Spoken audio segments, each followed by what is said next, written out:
जय माँ पीताम्बरा, जय माँ बगलामुखी, जय बाबा बटुक भैरव महाराज। आप सभी भक्तजनों, सभी इष्ट मित्रों को मेरी प्रणाम। और माता की इस चैनल में आपका स्वागत है। मैं एक क्रम के अनुसार अपनी अनुभूति साझा कर रही हूँ आप सभी के साथ। उसी क्रम में आज मैं और एक दूसरे पड़ाव में आई हूँ और मैं सभी से अपनी अनुभूतियाँ जिस तरह पहले भी सभी से साझा करी हूँ, आज एक अलग विषय पर अपनी अनुभूति साझा करूँगी। मैं आशा करती हूँ आप सभी बहुत सुखद और मंगलमय होंगे।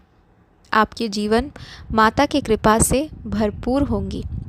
मुझे यकीन है कि जो कोई भी इस वीडियो से जुड़ रहे हैं वो सबको माता ने स्वयं बुलाया है और माँ भी स्वयं चाहती है कि आप माँ के साथ जुड़े, माँ के अनुभूति को सुने, माँ की कृपा को प्राप्त करें और साधना में आगे बढ़े। तो मेरा लास्ट जो वीडियो था वो इस पर थी कि मैंने कैसे अपनी साधना शुरू किया, कितनी तकलीफ़ें आई और बाद में उसी तकलीफ़ों को झेलते झेलते धीरे धीरे अपने शरीर को तपाया और धीरे धीरे वो सभी चीज़ें शांत होता गया। गुरुजी के आशीर्वाद से, उनके मार्गदर्शन से मुझे मार्ग मिली कि इतनी प्रॉब्लम के बाद भी कैसे हम फिर भी अपने ज़िद पर, अपने साधना पर अड़े रह सकते हैं। यूँ तो कोई भी साधना आसान नहीं होता, जबकि 10 महाविद्याओं की बात आती है तो वो सच में बहुत कठिन भी होता है और अगर मातृभाव से किया जाए तो वो बहुत सरल भी होता है। पर उसमें एक चीज़ का ध्यान अवश्य रखना चाहिए, वो है डिसिप्लिन। यानी आप कितना डिसिप्लिन है इस मामले में, कितना स्वयं पर काबू रखते हुए सारे प्रतिकूल परिस्थिति को से जूझते हुए आप आगे बढ़ रहे हैं गुरु आदेश से। क्योंकि 10 महाविद्या की साधना, इसे गुरुमुखी साधना इसीलिए कहा गया है क्योंकि आपके जो भी प्रॉब्लम होंगे, जो भी परेशानियां आएगी, वो सिर्फ गुरु ही है जो आपका हर प्रॉब्लम से आपको निकाल सकते हैं और उनका हल आपको दे सके। तो मेरे साथ भी ऐसा ही होने लगा। जीवन परीक्षाएं लेनी और शुरू हो गई। अब जो परीक्षा थी ये तो सिर्फ जीवन का नहीं था, ये मेरी स्वयं माता की थी। माता ने मेरी परीक्षा लेना शुरू किया। मेरी एक सॉर्टेड टाइम हुआ करता था कि मैं इससे इस वक्त तक अपना ऑफिस करूँगी और उसके बाद आके मैं अपनी जो भी दिनचर्या है उसे पूरा करूँगी, फिर माता के नामों का जाप करूँगी और फिर मेरा सोना एंड नेक्स्ट दिन फिर से ड्यूटी। ऐसा मेरा दिनचर्या चलता रहा। पर धीरे धीरे देखा गया कि मेरी एक स्टेबल जो दिनचर्या था वो धीरे धीरे बिगड़ने लगी। किस तरह बिगड़ने लगी? मेरी जॉब चेंज हो गई, मेरा ट्रांसफ़र हो गया, मेरे जो उच्च अधिकारी थे वो चेंज हो गए और जो अब नए अधिकारी मिले वो थोड़ा सा मेरे ऊपर कुपित पहले से ही था और उनका व्यवहार कभी भी मेरे लिए अच्छा नहीं था। मुझे पता भी था कि अब जहाँ मैं जा रही हूँ वहाँ बहुत परेशानी आने वाली है। यहाँ तक कि मेरे जो कलीग्स भी थे वो भी मेरे अगेंस्ट थे जिनके साथ मैं काम कर रही हूँ, और वहाँ का वातावरण इतना स्मूथ, इतना अच्छा नहीं था कि मैं वहाँ पे एक मिनट भी शांति से अपना दिमाग काम पे लगा पाऊँ। तो इससे मेरी मेंटल प्रेशर भी बढ़ने लगी। मैंने इसी बारे में गुरुजी से बात की। गुरुजी बोले कि तुम बेशक वहाँ पे जाओ, कोई प्रॉब्लम नहीं है, बस अपने दी हुई जो मंत्र है उसे चांट करते रहो, हमेशा मन ही मन उसे दोहराते रहो, किसी को आवाज़ ना आए पर तुम्हारे मन में वो मंत्र चलता रहे। पर सच बताओ वो भी मेरे लिए पॉसिबल नहीं हो रहा था क्योंकि मेरे चारों तरफ इतनी नेगेटिविटी थी, लोग इतने परेशान कर रहे थे मुझे कि मैं शांति से मंत्र भी उच्चारण नहीं कर पा रही थी, मन ही मन। तो मैंने फिर गुरुजी से बोली कि ऐसा क्या करूं कि मेरी जो ये परेशानी है, ये जो आदमी है जिन्होंने, मेरे उच्च अधिकारी है और साथ में कुछ कलीग्स है जो परेशान मुझे कर रहे हैं, उसके चलते मैं क्या करूं। तो गुरुजी ने मुझे एक ही आदेश दिया कि तुम्हारे जीवन में जो संकट है उसके लिए अब जो समय आ गया है वो हठ योग का आया है। यानी कि गुरुजी ने मेरी जो साधना का क्रम था उसे थोड़ा सा आगे बढ़ा दिए और उसकी मात्रा, जो शक्ति थी उस शक्ति की मात्रा को थोड़ा आगे बढ़ाए और मेरी जो साधना की पद्धति था उसको थोड़ा सा चेंज कर दिए, जिसे हठ योग कहते हैं। आपको अगर इन सभी योग के बारे में सब कुछ जानकारी चाहिए तो आप बेशक मेरे गुरुजी की चैनल से जुड़िए। उनके पास बहुत सारी वीडियोस हैं जिनमें उन्होंने बहुत खुल के इन सब चीज़ों के बारे में बताए हैं। वो गुरु है, उनके मुख से सुनने में आपको और भी ज़्यादा फ़ायदा पहुंचेगा और अगर आप उसके बाद मेरे गुरुजी से जुड़ते हैं तो आपको अथाह ज्ञान की प्राप्ति होगी। तो आप मेरे गुरुजी से जुड़ सकते हैं और फिर माता के बारे में सुन सकते हैं। उनकी कृपा, उनकी महिमा को भी गुरुजी के द्वारा प्राप्त भी कर सकते हैं अपनी दीक्षा के बाद। मैं तो सावंगी शक्ति सिद्धपीठ, बैतूल जिला, मध्य प्रदेश की जो माता की शक्ति पीठ है, मैं वहाँ से जुड़ी हुई हूँ। वो मेरे गुरुजी का साधन स्थली है, वो वहाँ पे साधना करते हैं और वो वहीं पे माता की सेवा करते हैं। और हमारी जो अर्ज़ी है वो भी माता को गुरुजी ही लगाते हैं, क्योंकि हम जो है उनके शिष्य शिष्याएँ बहुत दूर दूर से हैं।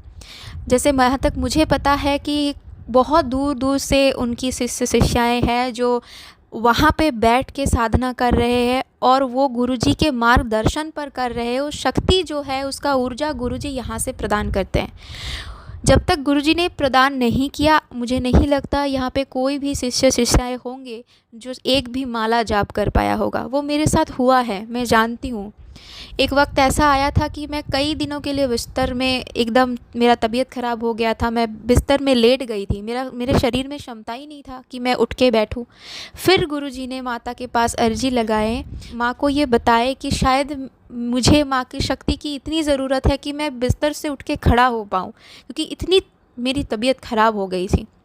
तो ऐसा कई सारे घटनाएं हैं, सभी मैं धीरे धीरे आगे बोलूँगी। आज जो विषय है वो है अर्जी। माता को अर्जी क्यों लगाया जाता है और हमें कब अर्जी लगाना चाहिए, संकल्प क्या है और संकल्प से सिद्धि क्या है।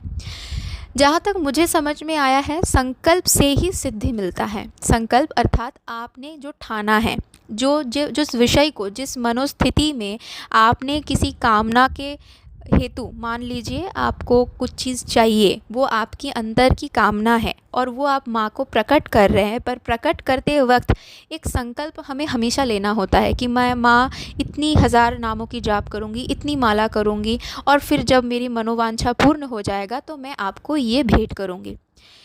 अर्जी वही होता है जो गुरुजी आपके लिए लगाते हैं, जिसे भोजपत्र में आपकी सारी इच्छाएं लिख के फिर गुरुजी के हाथों वो माता को अर्पित होती है। साथ में माता की पसंदीदा फूल, फल, मिष्ठान्य, माता के लिए वस्त्र, श्रृंगार, 16 श्रृंगार सबके साथ माता को भेंट किया जाता है। और संकल्प जो है वो होता है कि आप पर्टिकुलरली कुछ माला, कुछ 1000, जैसे माता की क्रम होता है 3600, फिर 11,000, फिर 36,000, फिर 1.25 लाख, ऐसे करके धीरे धीरे माता की जो जाप है वो बढ़ते रहते हैं। तो इस हिसाब से जैसे हम संकल्प लेकर के दृढ़ प्रतिज्ञ होकर के अपना जो संकल्प है उसे पूरा करते हैं, तो उसके बाद एक दशांश हवन भी होता है, जो आप गुरुजी के आदेशानुसार खुद भी हम कर सकते हैं या फिर गुरुजी भी हमारे लिए कर सकते हैं, वो उनके आदेशानुसार ही होता है।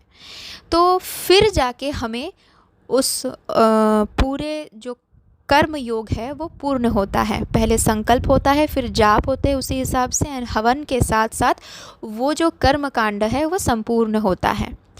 अब जो आता है माता को भेंट, यानी कि आप माता को, जब आपकी संकल्प पूर्ण हो गया तो माता को आप कुछ भेंट चढ़ाते हैं, जिसका जो क्षमता होते हैं उसी क्षमता के अनुसार, जिसका जो मनोवांछा होते उस मनोवांछा के अनुसार हर कोई माता को 16 श्रृंगार के साथ वो अर्जी वो भेंट कर सकते हैं। तो ये जो अर्जी है ये हमेशा गुरु के करारविंद से ही होता है। जब गुरु अपने हाथों से, अपने मन से माता के पास आपके लिए कुछ मांगते हैं, कुछ अर्ज़ी लगाते हैं, तो वो अवश्य पूरा होता है। मेरा कई बार हुआ है। नहीं, इसीलिए मैं इतनी इतनी दावे के साथ कह सकती हूँ कि जब गुरुजी ने अर्ज़ी लगाया तो वो तुरंत पूरा हो गया। भले ही मैं बहुत दिनों से प्रार्थना कर रही थी, माँ के सामने प्रार्थना कर रही थी, पर जिस दिन गुरुजी को लगा कि हाँ, आज मेरे इस शिष्या को बहुत ज़रूरत है, और उसी दिन जैसे ही गुरुजी ने माँ के सामने अर्ज़ी लगाई, उनका तपोबल, उनकी साधना शक्ति से मेरी इच्छा पूर्ण हो गई। और ये सिर्फ तभी हो सकता है जब आप गुरु से पल पल जुड़े हो, जब गुरु को आपके पल पल के बारे में पता हो। इसलिए मैं सभी से आग्रह करूँगी कि आप संकल्प लें, कठोर साधना करें, और उस साधना के बाद जो हवन होता है उनको पूर्ण करें, और फिर माता को अर्ज़ी लगाएं, माता को भेंट चढ़ाएं, और फिर आप देखिएगा आपकी जीवन का जो भी परेशानी हो, विकट से विकट परिस्थिति हो, वो भी टल जाएगी। टलना तय है।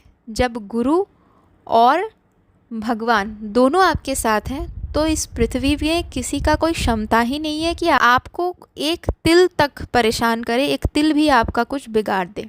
ये मेरी अनुभूति है, और मुझे लगता है यहाँ पे कई भक्तजनों हैं, कई गुरुजी के शिष्य शिष्याएँ हैं, कई मेरे इष्ट बंधु हैं, इष्ट मित्र हैं जो इस बात को स्वीकार भी करेंगे, और यहाँ पे बहुत कोई है जो इस बात को मेरे साथ रिलेट भी कर पाएंगे, वो अनुभूत कर चुके हैं इस चीज़ को। तो मैं उन सभी से आग्रह करूँगी, अगर आपको लगता है कि मेरी अनुभूति और आपकी अनुभूति एकदम सेम टू सेम है, तो आप कृपया करके कमेंट भी कर सकते हैं, ताकि दूसरों को पता चले कि हाँ, ये अनुभूति सच है। तो इसी तरह मेरा जो आध्यात्मिक पथ पर मेरी यात्रा शुरू हुई, और आज इस क्रम में आकर के मैं कुछ ही हद तक आप लोगों से साझा कर पाई हूँ। आशा करती हूँ मैं आगे आने वाले क्रमों में जो भी वीडियोस आएंगे, मैं उन सब में और भी कुछ ज़्यादा जानकारी, जैसे कि उसके बाद मेरे जीवन में क्या हुआ, फिर क्या प्रॉब्लम आने के बाद, फिर सारे समस्याओं टल जाने के बाद भी जीवन कैसे बीता, और फिर मैं धीरे धीरे गुरुजी का क्या आदेश मिला, मैं ये सब आपसे साझा करूँगी। और आने वाले वीडियोस में मैं ये भी बोलूँगी कैसे मैं पहले आई गुरुजी के सानिध्य में, और बाद में मेरे पूरे फैमिली आए, और अब मेरे माता पिता, मेरे भाई के जीवन में क्या परिवर्तन आया, मैं वो भी आप सभी से साझा करूँगी। तो मैं आशा करती हूँ कि आप सभी माता के आशीर्वाद से, बाबा बटुक भैरव महाराज जी के आशीर्वाद से, बाबा महाकाल के आशीर्वाद से बहुत कुशल मंगल होंगे, आपकी जीवन सुख समृद्धि से भर उठेगा, और माता की कृपा हमेशा आप पर बनी रहे। जय माँ पीताम्बरा, जय माँ बगलामुखी।